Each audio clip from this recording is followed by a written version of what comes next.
அன்பார்ந்த எனதருமை யூடியூப் நேயர்களுக்கு வணக்கம். அதாவது என்ன சொல்கிறேன்னா,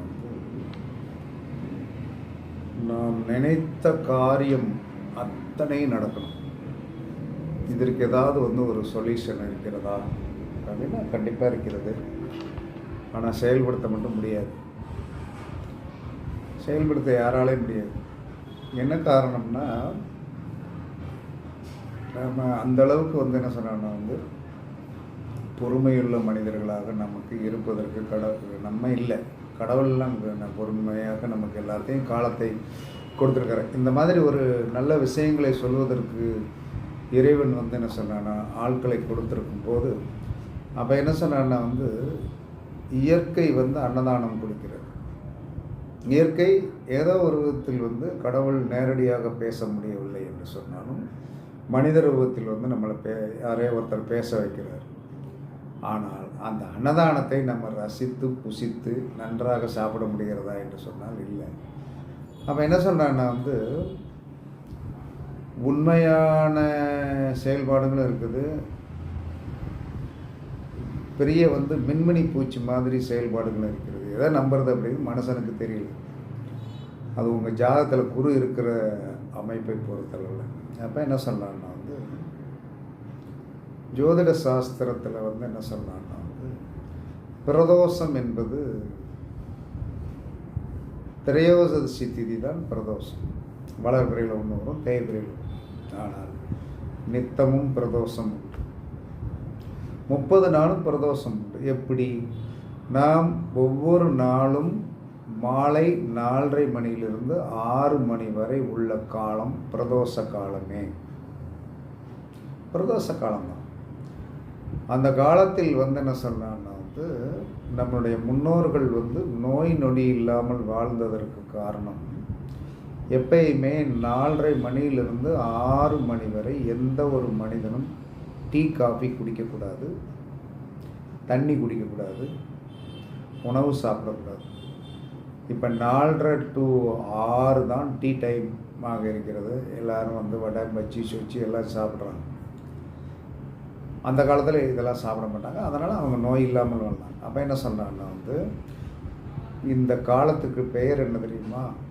விஷகாலம். பிரதோஷம் என்பதே விஷகாலம்தான். இந்த இதைத்தான் என்ன சொல்கிறான்னா எல்லா காலத்திலுமே என்ன சொல்கிறான்னா முன்னோர்கள் அந்த 4:30 மணிலேருந்து 6 மணி வரைக்கும் எந்த ஒரு உணவுகளையும் தண்ணீர் கூட குடிக்காமல் இருந்திருக்காங்க. அவர்களுக்கு அது நன்றாக வேலை செய்திருக்கிறது. அப்போ இனிமேல் கடைப்பிடிங்க. 4:30 மணி இல்லை, 4:30 மணிக்கு முன்னாலே டீ குடிச்சிருங்க. 4:30லேருந்து 6 மணி வரைக்கும் என்ன சொல்கிறான்னா டீ குடிக்காதீங்க, சாப்பிடாதீங்க, நிம்மதியாக பேசாமல் என்ன சொன்னால் அமைதியாக இருங்க. இல்லை ஏதாவது ஒரு வேலை பார்க்குறவங்களாம் அமைதியாக பாருங்கள், யார் கூடயும் பேச வேண்டாம். அந்த 1.5 மணி நேரம் என்ன சொல்லலான்னா பேசாமல் இருந்தாலே பெரிய சக்தி கிடைக்கும். பேசாதீங்க அப்படிங்கிறது சாஸ்திரம் சொல்லுது. நான் சொல்லலை. இதை என்ன சொன்னான்னா எல்லோரும் செய்ய முடியும். 100 பேர் கேட்டானா ஒருத்தனாலும் செய்யாமல் போகிறான். அப்படிங்கிறதுனால தான் இந்த பதிவை போடுறோம். அப்போ இதை எல்லா மனிதனுமே ஒவ்வொரு நாளும் மாலை 4:30 to 6 விஷகாலம்தான். இந்த காலத்தில் உணவு, தண்ணீர், டீ, காஃபி எக்ஸட்ரா எதுவும் சாப்பிடக்கூடாது. உங்களுக்கு கொஞ்சம் ஃப்ரீயாக இருக்கிறவங்களாக இருந்தால் என்ன சொன்னோன்னா வாய் பேசாமல் இருங்க, அமைதியாக இருங்க. அது 1.5 மணி நேரம் போயிடும். இல்லைன்னா என்ன சொல்கிறேன்னா பேசாமல் அமைதியாக வந்தால் சார் டிவி பாருங்கள், ஒன்றும் பிரச்சனை கிடையாது. அதாவது இதை கடைப்பிடிச்சால் நோய் இல்லாமல் இருக்கும். அப்போ என்ன சொல்லலான்னா இதை செய்யுங்க. அப்போ இது நம்மளுடைய காரிய வெற்றிக்கு ஒரு அற்புதமான விஷயம். செயல்படுத்துங்க, கண்டிப்பாக நல்லாயிருக்கும். அதுக்கடுத்து ரோகிணி நட்சத்திரம் ஓடும்போது மாதத்தில் ஒரு நாள் ரோகிணி நட்சத்திரம் வரும். ரோகிணி நட்சத்திரம் ஓடும்போது 4:30 to 6 சிவன் கோயிலுக்கு போகும். ஒரு சில நேரங்களில் ரோகிணி நட்சத்திரமும் பிரதோஷமும் சேர்ந்து வரும். அது எப்போயாவது 12 மாதத்தில் ஒரு மாதம் வரும். அது ரொம்ப விசேஷம். அப்போ என்ன சொல்லலான்னா ரோகிணி நட்சத்திரம் போடும்போது 4 to 6 சிவன் கோயில் போகலாம். ரோகிணி நட்சத்திரமும் பிரதோஷமும் சேர்ந்து வருகின்ற என்று விசேஷமாக இருக்கும். அன்னைக்கும் போங்க. சிவன் கோயிலில் போய் அர்ச்சனை டிக்கெட் வாங்க. அர்ச்சனை டிக்கெட் வாங்கி என்ன சொன்னான்னா சிவன் கோயிலில் போய் நம்ம பேருக்கு உங்கள் வீட்டில் எத்தனை பேர் இருக்காங்களோ அத்தனை பேருக்கு அர்ச்சனை பண்ணுங்க. அர்ச்சனை பேரை சொல்லி நட்சத்திரத்தை சொல்லி அர்ச்சனை பண்ணுங்க. அதற்கு அடுத்து நந்தி வாகனத்துக்கு என்ன சொன்னா அர்ச்சகரை கூட்டு நந்தி பக்கத்தில் நின்று என்ன சொன்னான்னா அர்ச்சனை பண்ணணும். அர்ச்சனை பண்ணிட்டு என்ன சொன்னான்னா சண்டிகேஸ்வரர்கிட்ட போகணும். சண்டிகேஸ்வரர்கிட்ட போய் உட்கார்ந்து என்ன சொன்னான்னா சிவமந்திரத்தை என்ன சொன்னான்னா 108 முறை சண்டிகேஸ்வரர் அப்படின்னு சொல்லி ஒரு ஊமையாக பேசாமல் ஒருத்தர் உட்கார்ந்துருப்பார். அவர் பக்கத்தில் அங்கிட்டு தள்ளி போய் உட்கார்றதுக்கு இடம் எனக்கு கொஞ்சம் நெருக்கடியாக இருக்கும். சந்து கணக்காக இருக்கும். போய் என்ன சொன்னான்னா முதல்ல 4:30 மணிக்கு போயிடணும். 6 மணிக்குள்ளே தான் அதை செய்யணும். 6 மணிக்குள்ளே அர்ச்சனை டிக்கெட் வாங்கி சிவன்கிட்ட போய் என்ன சொன்னால் நம்ம வீட்டில் இருக்கிறவங்களுக்கு பேராக அர்ச்சனை பண்ணிடணும். அதுக்கடுத்து நந்தி பக்கத்தில் அர்ச்சனை பண்ணணும். அர்ச்சனை பண்ணி முடிஞ்ச உடனே என்ன சொன்னோன்னா சண்டிகேஸ்வரர்கிட்ட போயிடணும். சண்டிகேஸ்வரர்கிட்ட போய் என்ன சொன்னான்னா சிவமந்திரத்தை சொல்லணும். அப்போ சிவமந்திரத்தை சொல்லும்போது சிவமந்திரம் ரொம்ப சாதாரணமான விஷயம். நமச்சிவாய சிவே நம, நமச்சிவாய சிவே நம, நமச்சிவாய சிவே நமன்னு ஒரு 108 முறை உங்களால் முடிஞ்ச வரை என்ன சொன்னால் அந்த 1.5 மணி நேர காலத்தை இது ரோகிணி நட்சத்திரமும் 4:30 to 6 ஒரு பகுதி, ரோகிணி நட்சத்திரம் பிரதோஷம் வருகின்ற என்று அது ரொம்ப ரேர். ரோகிணி நட்சத்திரம் பிரதோஷம் வருகின்றது ரொம்ப ரேராக இருக்கும்.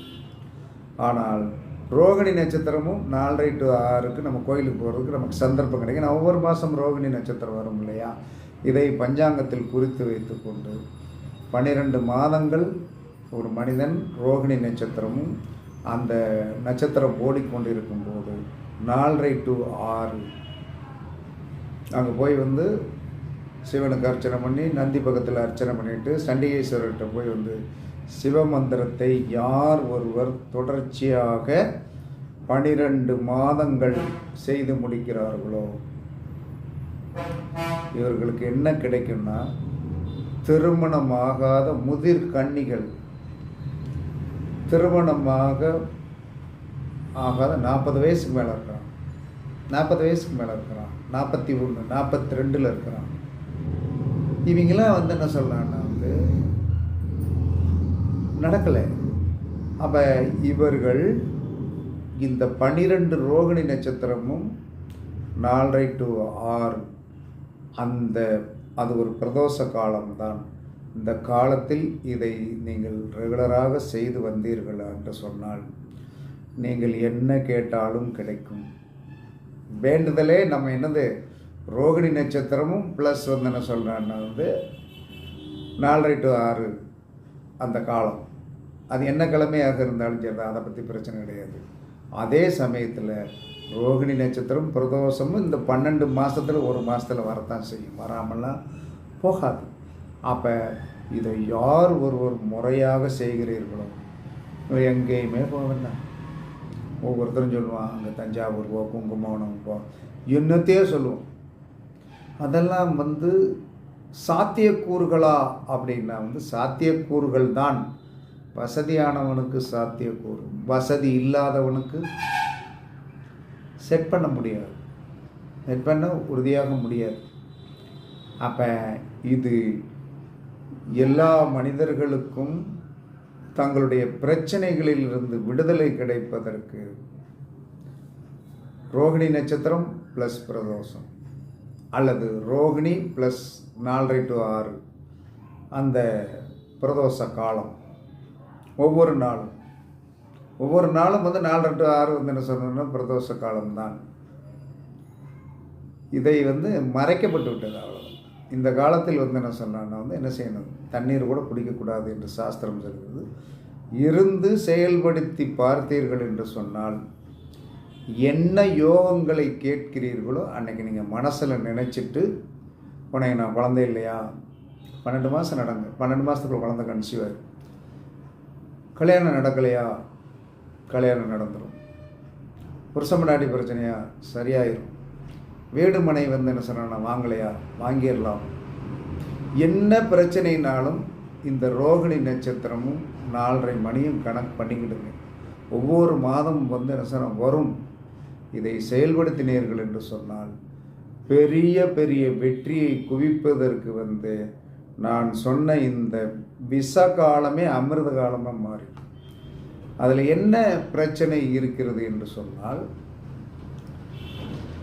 ஒரு நாளில் வந்து என்ன சொல்கிறான்னா வந்து ஒரு நாளில்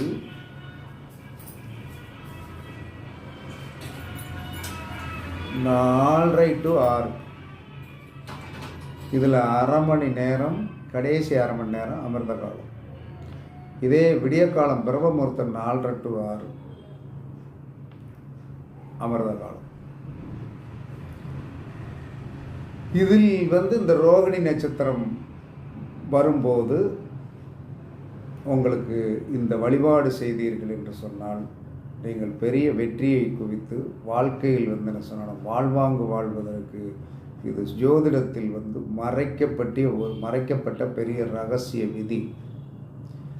கர்ம ஜாதகமாக இருக்கப்பட்டவர்கள், கர்ம ஜாதகம் இருக்கு இல்லையா, அதாவது வந்து லக்கணத்துக்கு 1, 4, 7, 10 வந்து சனி, மிதுனங்கன்னி தனுசு மீனத்தில் சனி, கடகத்தில் சனி இருப்பவர்கள் இதை நீங்கள் ரெகுலராக செய்து வந்தீர்கள் என்று சொன்னால் உங்களுடைய கர்ம தோஷம் வந்து கண்டிப்பாக குறைந்து நல்வாழ்க்கை கிடைப்பதற்கு கண்டிப்பாக பெரிய வழிவகுக்கும் என்று கூறி இதை பயன்படுத்துங்கள், வெற்றி பெறுங்கள் என்று கூறி உங்களிடமிருந்து விடைபெறுவது கழுகுமலை சிப்பிப்பாறை ஜோதிடர் சாதி ராகவன் ஜெயபாலாஜி. சுகமே சொல்க, சுகமே சொல்க.